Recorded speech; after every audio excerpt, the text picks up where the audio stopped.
Bonjour, mon nom est Claudia et aujourd'hui, on va essayer d'expliquer pourquoi la déshumanisation est un phénomène important à comprendre de nos jours. Est-ce que ça vous est déjà arrivé d'écouter les nouvelles et de voir un acte si cruel que vous avez eu de la misère à comprendre comment quelqu'un aurait pu commettre cet acte monstrueux? Vous vous demandez comment les meurtriers ou les violeurs peuvent défendre leurs actes horribles. Eh bien, la réalité est que la déshumanisation justifie les actes cruels en donnant un sens de désengagement moral par rapport à la victime au malfaiteur.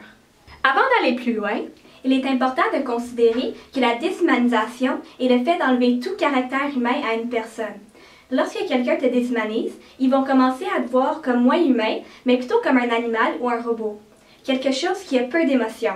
Leur perception change et tout à coup, vos émotions et vos besoins ne sont plus importants pour eux et ils vous jugent impertinents pour la société. Heureusement, les gens ne déshumanisent pas de cette manière négative très souvent. En effet, la déshumanisation extrême est très rare dans une société. Mais lorsqu'elle survient, elle peut avoir des conséquences très négatives, dont le génocide et la cruauté. Pour traiter du phénomène de déshumanisation, nous allons prendre le cas de l'Holocauste juif durant la Deuxième Guerre mondiale pour concrétiser les propos. Alors, nous allons expliquer les phénomènes qui vont mener vers la déshumanisation pour ensuite expliquer les conséquences. Alors, les étapes qui mènent vers la déshumanisation sont la classification, la symbolisation et enfin la discrimination. La classification consiste à diviser la population en deux groupes. Le nous, qui consiste aussi à l'endogroupe, et le eux, qui va être appelé l'exogroupe. Alors, un genre d'esprit d'équipe commence à se former entre ces deux groupes et durant le régime nazi, le nous était attribué au peuple allemand et le eux aux juifs et aux autres minorités. Ensuite, la symbolisation. À cette étape, le nous attribue des mots et des symboles aux eux. Alors, Hitler désignait les juifs comme des parasites, sinon, les juifs devaient porter l'étoile jaune de David sur leur linge. Cette stigmatisation des individus va être causée par une propagande intense. Il est important de considérer que la classification et la symbolisation ne mènent pas nécessairement vers la déshumanisation. Par contre, il doit se passer pour que ce phénomène voie le jour. La prochaine étape est celle de la discrimination.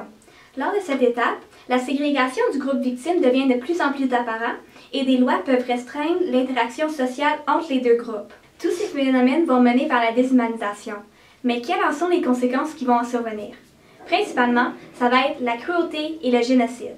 Le génocide se passe en plusieurs étapes aussi, qui vont comme suit. L'organisation, polarisation, la préparation, la persécution, l'extermination et finalement le déni. En gros, les étapes du génocide consistent à l'organisation et la préparation des nazis. Des lois vont restreindre les libertés des victimes de plus en plus jusqu'à ce que les ghettos commencent. Alors, il va y avoir des famines, des maladies et une surpopulation dans ces endroits qui vont avoir des conditions inhumaines. La cruauté commence réellement dans les camps d'extermination et de concentration, puisque les victimes vont recevoir des humiliations et des violences physiques et psychologiques. Les responsables du génocide vont avoir une perte d'empathie pour les victimes, ce qui vont leur permettre d'appliquer d'actes cruels à ces personnes et même à vouloir le faire. À la longue, les victimes vont commencer à se déshumaniser eux-mêmes et vont cultiver des sentiments de peur et de colère qui vont perdurer même lorsque la déshumanisation va être terminée.